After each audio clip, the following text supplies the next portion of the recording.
पिछले 4 साल से यूनियन बैंक ऑफ इंडिया में किसी भी एम्प्लॉय की कर्मचारी की भर्ती नहीं हो रही है जो अवार्ड स्टाफ कहलाते हैं, जो क्लर्क्स होते हैं, जो मेन फ्रंट काउंटर पे बैठते हैं। सांप्रदायिकता का एंगल देके पूरा सरकारी मशीनरी को यूज करके, ठीक है, और रेवड़ियाँ बांट के 5 किलो आटा चावल बांट के इस देश के जनता को लगातार गरीब बनाया जा रहा है। चाहेंगे आज जो ये हड़ताल हो रहा है इसमें हमारे जितने भी भाई बंधु हैं सभी का आज का एक दिन का वेतन की कटौती होगी। हम लोग का आज का वेतन नहीं मिलेगा।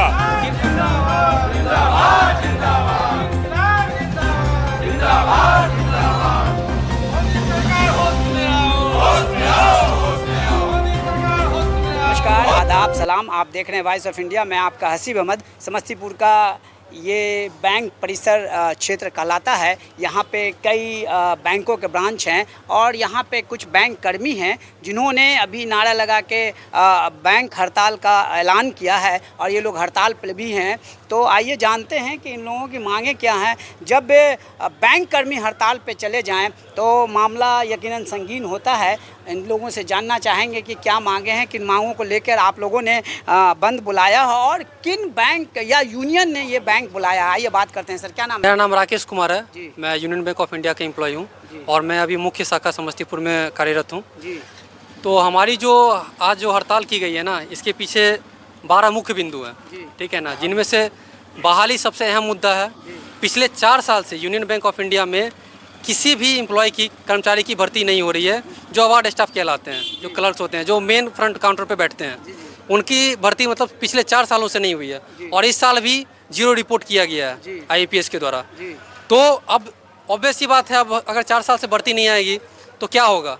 4 लोगों का काम एक आदमी करेगा या नहीं करेगा? मेन फोर्स घटेगा, वर्क प्रेशर बढ़ेगा। ऑब्वियस सी बात है, लोग रात के 8 बजे घर जाएंगे। सर्विस नहीं दे पाएंगे। सर्विस, कस्टमर सर्विस कहीं ना कहीं लैक होगा। अब कस्टमर सर्विस लैक होगा, इसका क्या मतलब हुआ भाई? हम तो कस्टमर के लिए बैठे हुए हैं, लेकिन ये बात ना कस्टमर समझ पाते हैं क्योंकि उनको सर्विस से मतलब होती है झेलना। लेकिन हाँ, रूट कॉज को वो नहीं समझते हैं।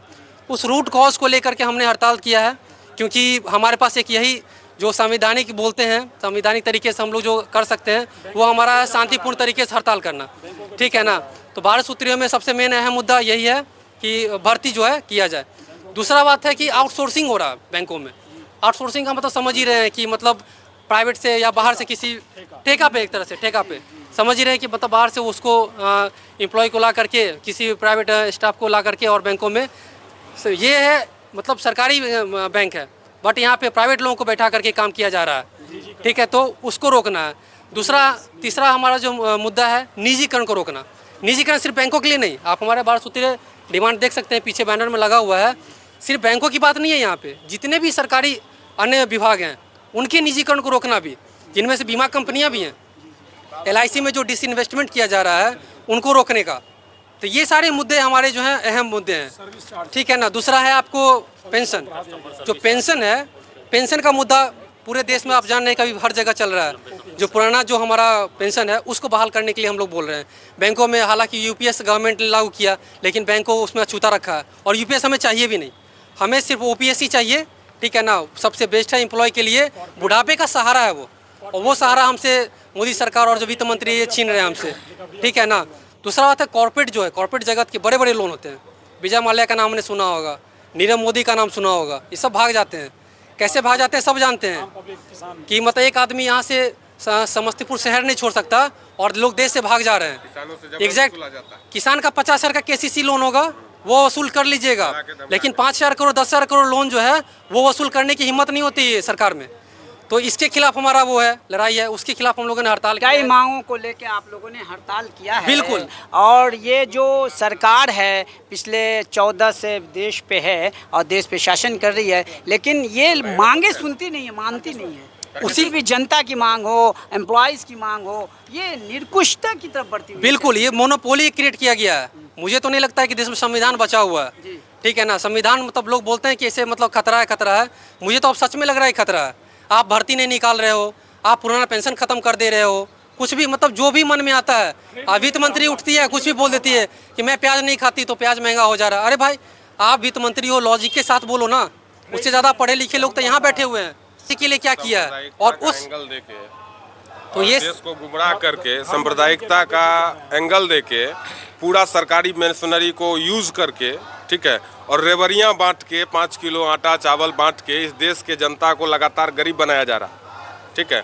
और इसी के कारण लगातार चुनाव जीत रहा है। और चुनाव जीतने का मतलब ये नहीं कि सरकार अच्छी चल रही, ठीक है। नहीं, मैंने चुनावी मुद्दा इसलिए पूछा कि सारे तबके परेशान हैं। आपने बड़ी बात कही कि सांप्रदायिकता का धार्मिक एंगल दे करके चुनाव जीता जा रहा है, लेकिन जो देश के मुद्दे हैं उस मुद्दे को पर काम नहीं हो रहा। ऐसा है कि यूनियन मिनिस्टर बयान दे रहा है कि कुछ लोगों के हाथों में पूरी पूंजी केंद्रित हो रही है और गरीब लगातार गरीब होते जा रहे हैं।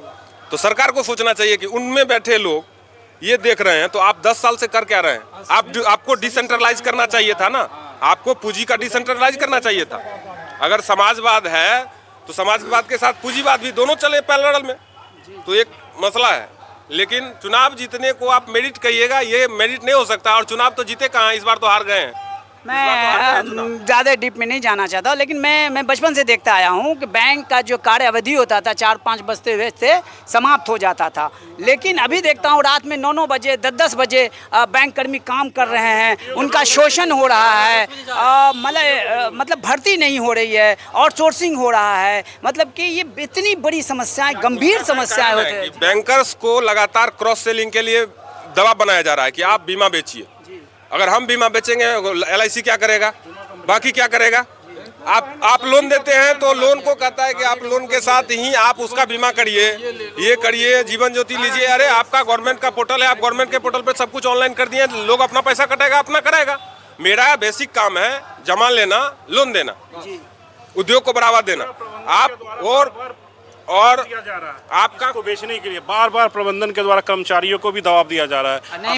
नहीं मानने के लिए आज आपका गेट नहीं बंद करना है, आज ब्रांच बंद नहीं होगी, आपको किसी भी तरह ये करके ही जाना है। उनका शोषण हो रहा है बहुत ज्यादा, अति शोषण। सर सुसाइड कर रहा है बैंकर ऑन टू वर्कलोड के कारण, सुसाइड हो रहा है। फैमिली लाइफ, जॉब है नहीं, दबाव में काम कर रहे हैं, आत्महत्या कर रहे हैं, मतलब ढेर सारी समस्याओं से जूझ रहे हैं बैंक कर्मी। प्राइवेटाइजेशन हो रहा है, बहाली नहीं हो रही है, काफ़ी समस्याएं हैं। मैं एक सवाल जानना चाहता हूं, आप लोगों की मांगें सुनी नहीं जा रही है। यदि आप लोग हड़ताल पे आए, मांगें नहीं सुनी गई, तो फिर अगला आगे फिर हड़ताल किया जाएगा। अभी एक दिन का हम लोगों ने किया है, आगे जाके वो अवधि बढ़ेगी और सरकार को आना पड़ेगा घुटनों पे, क्योंकि जायज मांग है।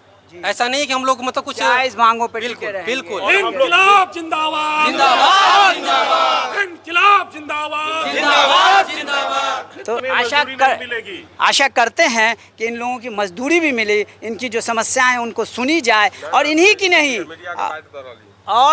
की नहीं बाकी जो देश में समस्याएं उन पे काम किया जाए, और विदेशी जो कंपनियां हैं उनको बढ़ावा नहीं दिया जाए, देश को मजबूत किया जाए। वॉइस ऑफ इंडिया के लिए मैं आपका हसीब अहमद,